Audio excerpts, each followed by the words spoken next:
I think it's safe to say that I have been waiting a long time to see Maxxxine.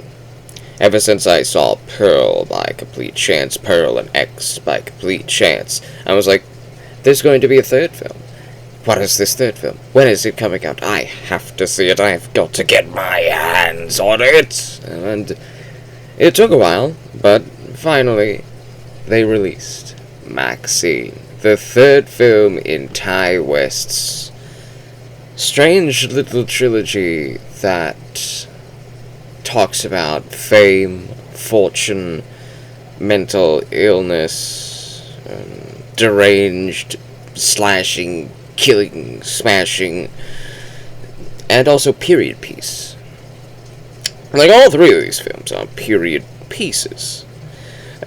You see, X took place in the 70s, during the exploitation, slasher, and exploitation, raunchy, adult film industry type of things. Pearl took place in, I want to say, like the 1910s, 1920s, with the silent film industry coming out. Stag films, it was talking about stag films, it was talking about trying to get into the picture business and that.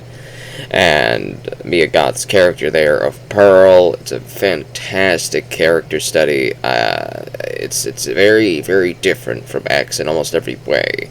The kills are very fantastic, though. It's just a tragic film. You are on Pearl's side for almost the whole film, but then when she breaks, you feel it. It's a very disturbing and very hard to watch film. X was just a fun film. It's just a fun slashy. You could feel a little bit for Pearl in that movie, but otherwise it doesn't matter. It's just a fun movie. You could just watch it.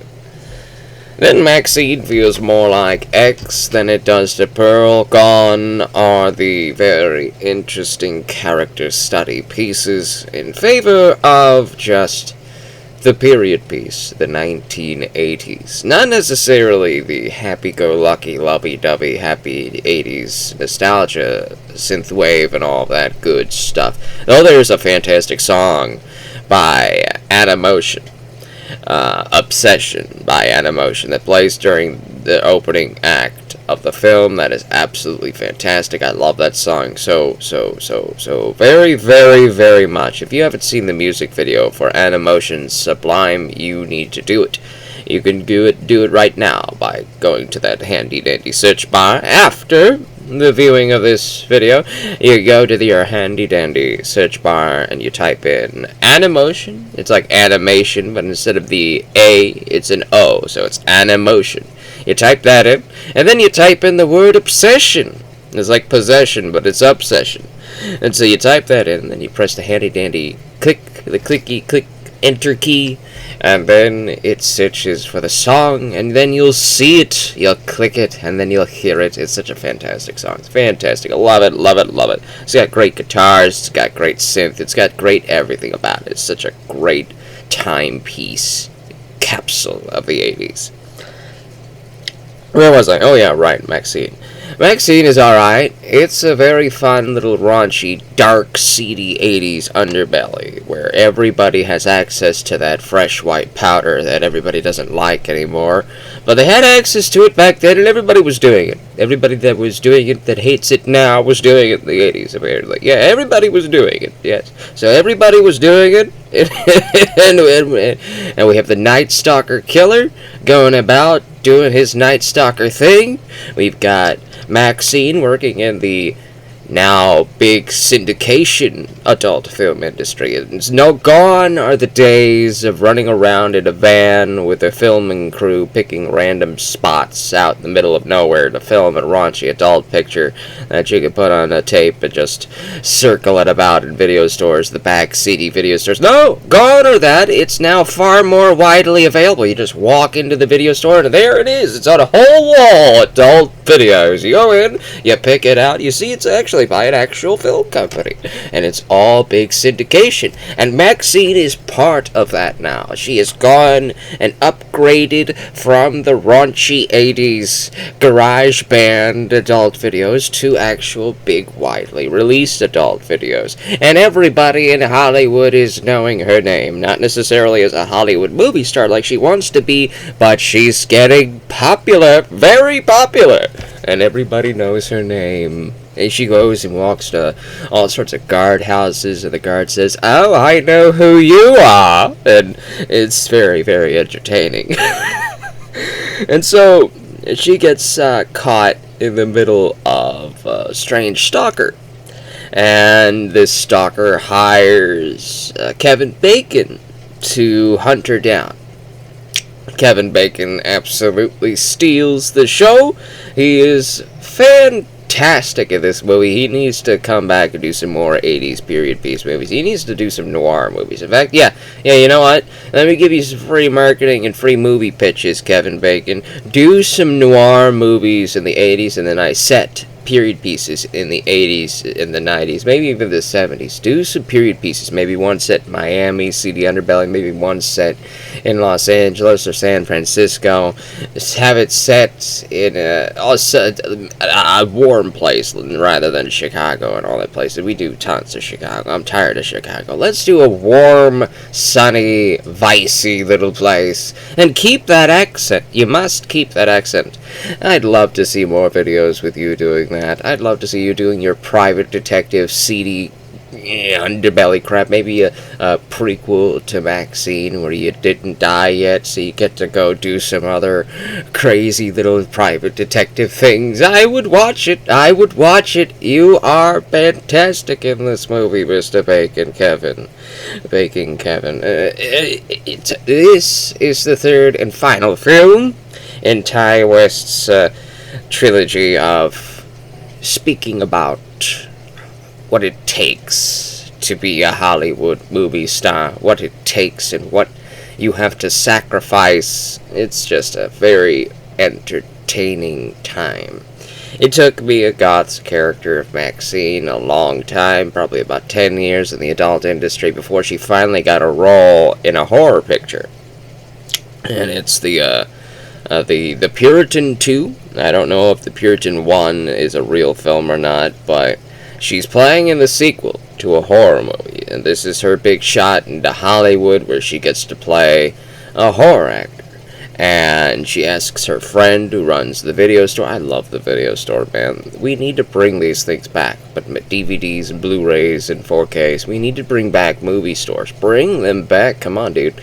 People like this stuff. People like going to movie stores, video stores. Not just a mom and pop, but big movie stores, man. We like this. You know, nobody likes going to click on, oh, what's going on in Paramount? Oh, there's this movie. I like this movie. I think I want to watch it next month. The next month happens. So what? They delisted it! And everybody gets so upset. Well, they can't delist this. You're physically holding it. So long as you have something that plays it, you can watch it, even if every streaming service on the planet decides they don't want to stream Maxxxine anymore. You are not beholden to what they want. You could just open your little Blu-ray case up. You could take the disc out and put it into your player. Press the play button. There it is! There it is! It's such a wonderful feeling to be free, to have complete control over your thing, and not have to pay a monthly fee, too. It's such a great and wonderful experience. A wonderful, wonderful, wonderful thing. Anyways, back to Maxxxine. Maxxxine ends up trying to solve this stalker case by herself. She doesn't want to get any of the coppers involved, even though they're hounding her, because a lot of bodies are popping up of people that she knows, such as the owner of the video store, who might be a boyfriend or something of hers. And then there's her two co-workers who work in the adult industry. They too wind up dead. And so the coppers are thinking she might be involved, or she might know the person involved, or there's or the person who's committing the killings is actually trying to get to her, so they want to find out if she might know who it is, or can give them any help to prevent the next death. And she's like, "No, man, I ain't helping you." And so she goes off to solve it herself.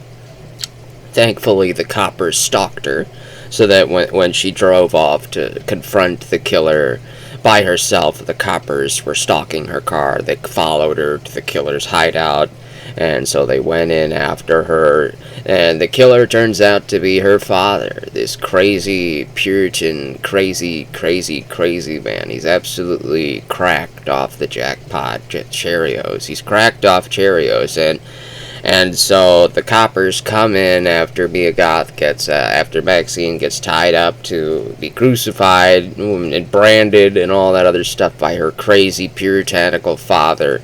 And so the coppers come in, the big shootout between a bunch of people in white robes, and the coppers are saying, hey, we called for backup, man, you're gonna be alright, dude. And Maxxine's like, well, no, man, I'm going after him myself. I want this done myself.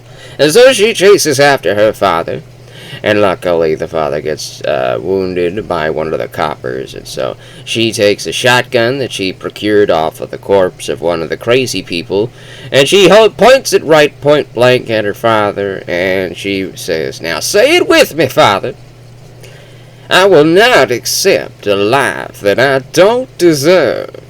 And then she pulls the trigger, and the effect is amazing. It's like this Blush Scanners quality head explosion. It's fantastic. It is so good.